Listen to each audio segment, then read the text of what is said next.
Pelo sinal da Santa Cruz, livrai-nos Deus nosso Senhor dos nossos inimigos.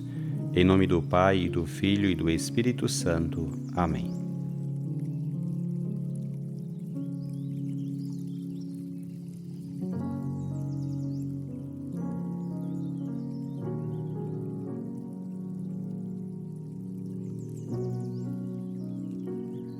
Do Evangelho segundo Mateus.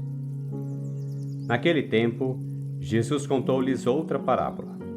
O reino dos céus é como uma semente de mostarda que um homem pega e semeia no seu campo.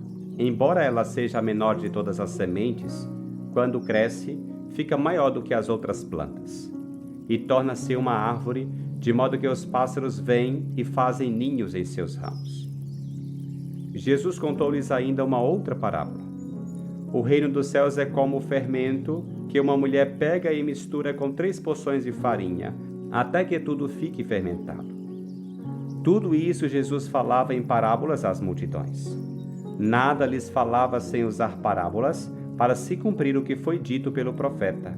Abrirei a boca para falar em parábolas. Vou proclamar coisas escondidas desde a criação do mundo.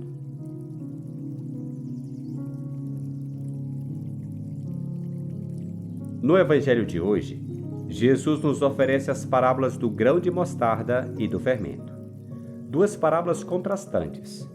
O que a princípio parece pobre e escasso, depois se torna abundante, grandioso e próspero. Este é o reino de Deus. Uma mensagem de confiança na ação de Deus e esperança de que, apesar de todas as aparências, o reino abre caminhos. A propósito desse texto do Evangelho de Mateus, gostaria de compartilhar contigo 3 reflexões.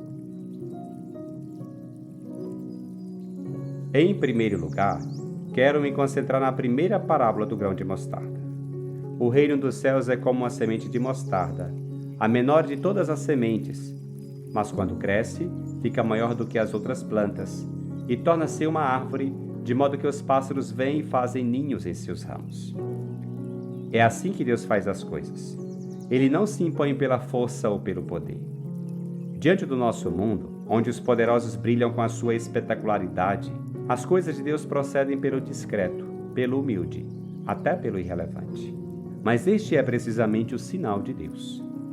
Ele, Todo-Poderoso, Criador do céu e da terra, podia se impor pela força, mas quis que o reino crescesse a partir do pequeno. Seu modo de fazer as coisas, e Jesus deixa isso claro em sua própria vida, é de simplicidade, humildade e pequenez.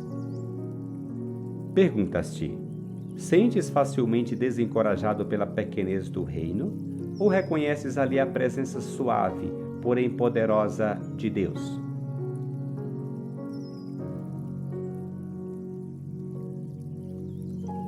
Em segundo lugar, quero me concentrar na outra parábola, a do fermento. O reino dos céus é como o fermento que uma mulher pega a mistura com 3 porções de farinha, até que tudo fique fermentado.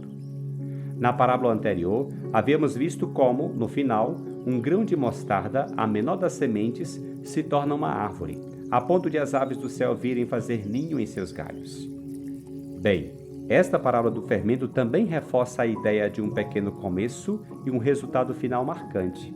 Um pouco de fermento leveda toda a massa. Embora o reino nos pareça irrelevante, pequeno, até mesmo desprezível, ele tem um poder interior incontrolável. Os bons, os filhos de Deus, essa graça invisível de Deus agindo em nós, mesmo que passe despercebida, já está fazendo tudo fermentar e crescer.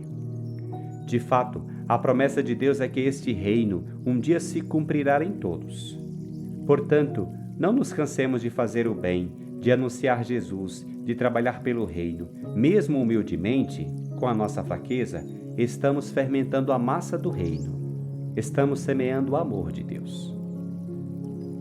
Confias nesse poder de Deus que ele finalmente prevalecerá e triunfará?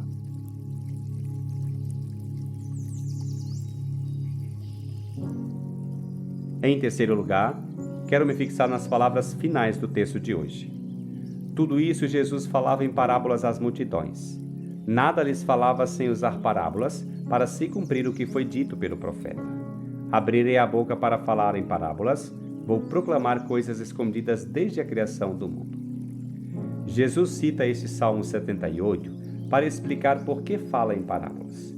Não faz para envolver sua mensagem em uma qualidade misteriosa ou para oferecê-la a algumas pessoas puras ou escolhidas, a quem então iluminaria para que pudessem compreender.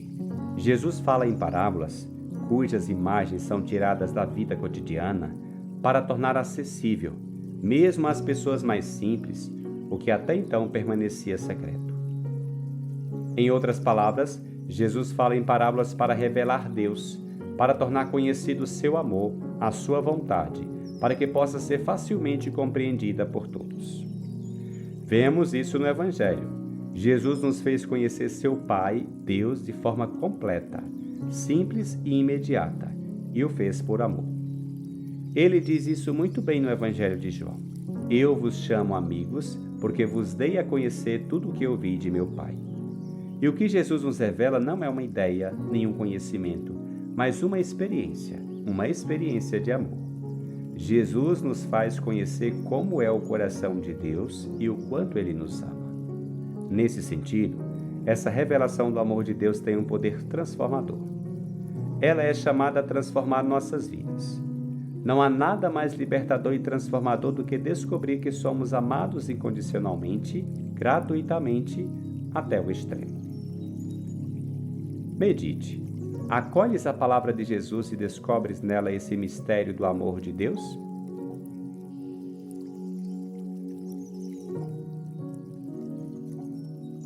Que este Evangelho te encha de alegria, porque Deus te fez conhecer o quanto te ama, mas que também te encha de esperança, porque o reino de Deus está a caminho e um dia será tudo em todos. Senhor Jesus, obrigado por me chamar vosso amigo, por partilhar comigo tudo o que ouvistes do Pai. Obrigado por me acolher e me amar. Hoje te peço, Senhor, que me ajude a trabalhar pelo reino desde as pequenas coisas e que me conceda o vosso Espírito para ser fermento na massa.